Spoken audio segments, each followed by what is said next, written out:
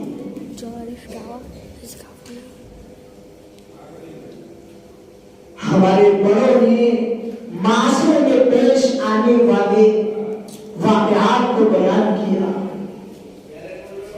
1.5 مہینے پہلے کا واقعہ ہے.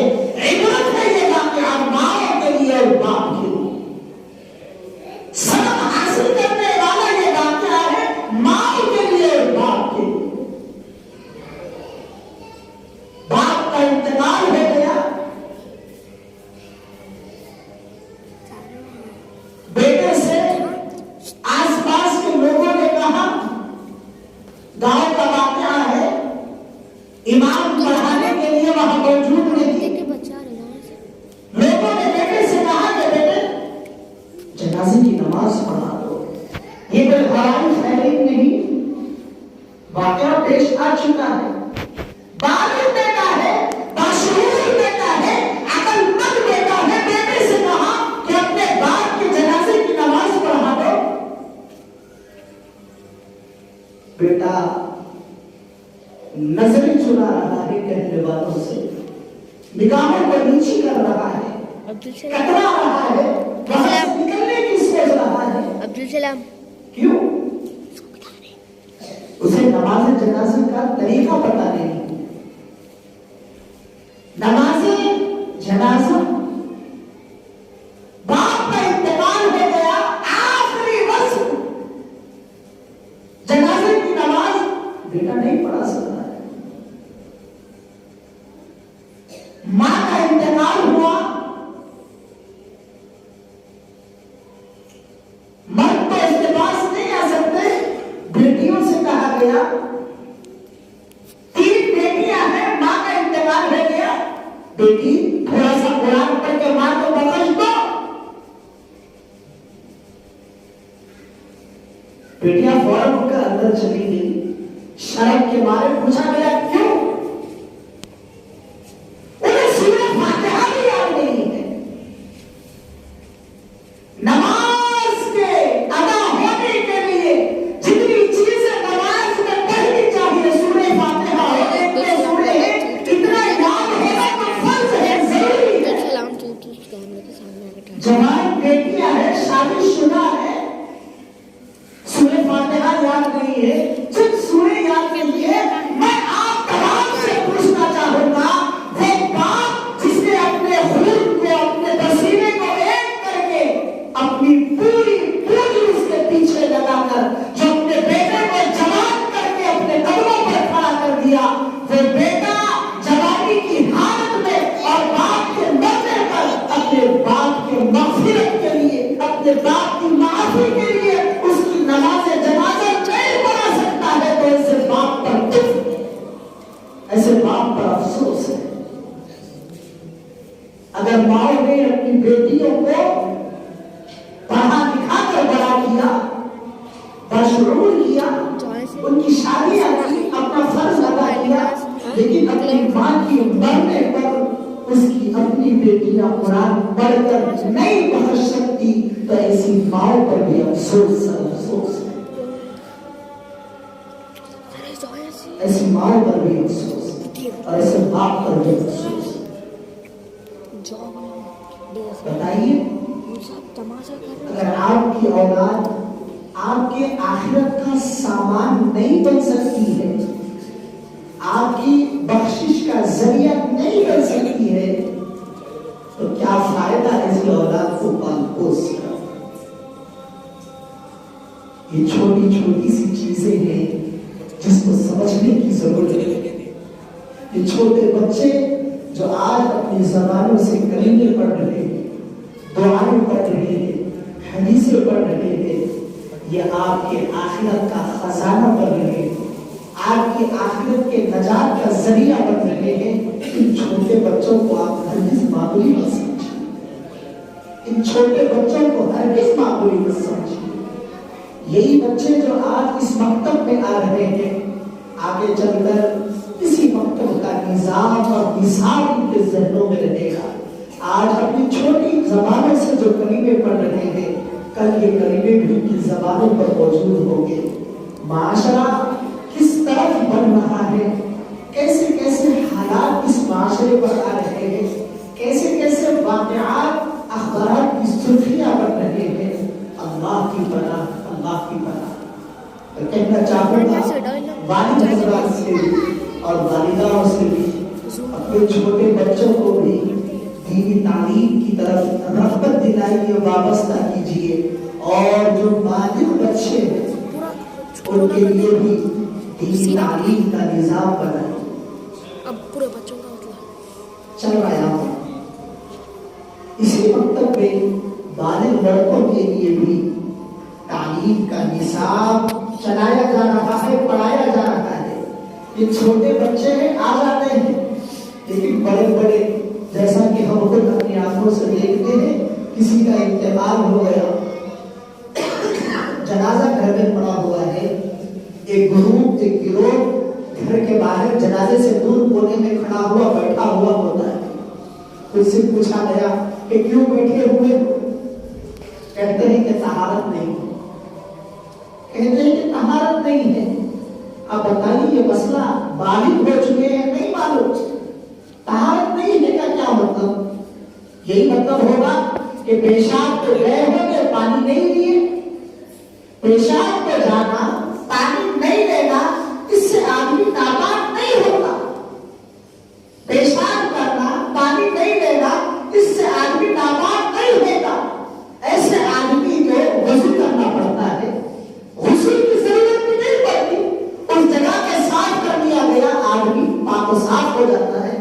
ہمارے پاس بالغ حضرات کسی کا انتقال ہوتا ہے, کوٹے میں ہے, پوچھا آپ بلایا گیا کہ آؤ, میت کے پاس نہیں آتے, نماز جنازہ میں شریک نہیں ہوتے, یہ کہتے ہیں کہ ناپاک ہے. کیا مطلب؟ ضرورت ہے, پانی نہیں لیے تب سمجھتے ہیں کہ ناپاک ہے. ناپاک نہیں ہے, پاک ہے. پاک ہے, وضو کر کے نماز میں داخل ہو سکتے ہیں, قرآن شریف پڑھ سکتے ہیں. وہ سمجھتے ہیں کہ غسل کرنا پڑے گا. ہماری غفلت کی انتہا یہ ہے. میں اپنی ماں اور بہنوں سے بھی کہنا چاہوں گا, رسول اللہ کا فرمان یہ ہے کہ تم ضرورت کے لیے جاؤ تو اپنے سر کو ڈھانپ کر جاؤ. آپ بتائیے ہمارے گھر کی خواتین کا یہ حال نہیں ہے. وہ واش روم کو باتھ روم کے لیے جاتے ہیں تو اور بھی بار بار کر جاتے ہیں. بڑے حضرات جوانوں کا بھی یہی حال ہے کہ واش روم کو بیت الخلا میں جاتے ہیں تو اپنی بیٹی کو رکھ کر جاتے ہیں. رسول اللہ کا فرمان ہے سر ڈھانپ کر جاؤ. نہ تمہاری عورت ہو, اپنی بیٹیوں کو باہر رکھ کر جاتے ہیں. لڑنے کے اندیشے نہیں, اس طریقے سے لپیٹیے کہ لڑکی نیچے نہ گرے. رسول اللہ کا فرمان ہے کہ سب کو ڈھانپ کر جانا ہے. جتنی ضرورت چھوٹے بچوں کی تعلیم کی ہے, اتنی ہی ضرورت اپنے بڑے بیٹوں اور بیٹیوں کی بھی. ہمارے معاشرے میں سب سے خطرناک زہر اگر کوئی ہے تو وہ موبائل فون یا والد موجود ہے, والدہ موجود ہے. اس لیے میں یہ باتیں کہتا ہوں. کیسے کیسے واقعات اخبارات کی سرخیاں بن رہی ہے, کیسے کیسے واقعات نیوز چینل پر آ رہے ہیں. مائیں نے, باپ نے اپنی اولاد کے لیے سب کچھ کیا, نہیں کیا تو دین سے وابستہ نہیں کیا. ہمارے شہر حیدرآباد کے واقعات ہے, سب کو بتانا پڑتا ہے, آنکھوں سے آنسو آتے ہیں, جسم کے روگ تک کھڑے ہو جاتے ہیں کہ ماں نے شادی سے پہلے اپنی بچیوں کو سسرال کے حالات نہیں بتائے. اسلام میں سسر کا کیا مرتبہ ہے, ساس کا کیا مرتبہ ہے, شوہر کا کیا مرتبہ ہے, بچے پیدا ہو تو ان کے ساتھ کیسا رہتا ہے. یہ وہ چیزیں ہیں ماں کے لیے ضروری ہے, باپ پر ضروری ہے. نکاح سے پہلے, شادی سے پہلے اپنی بچی کو یہ دینی تعلیم دے. بتائیے کہ ہمارے آقا نے, ہمارے رسول نے, ہمارے نبی نے نکاح سے پہلے ایک بہو کو, ایک بیٹی کو کس طریقے سے رہنا چاہیے تمام تعلیم دی ہے. بتانے کی ذمہ داری والدین کی ہے. آف لائن پڑھائیے, آن لائن پڑھائیے, کسی خاتون عالمہ کے پاس بھیجیے شادی سے پہلے, صرف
یہ بھی دیکھیے اسی مکتب کا نظام ہے.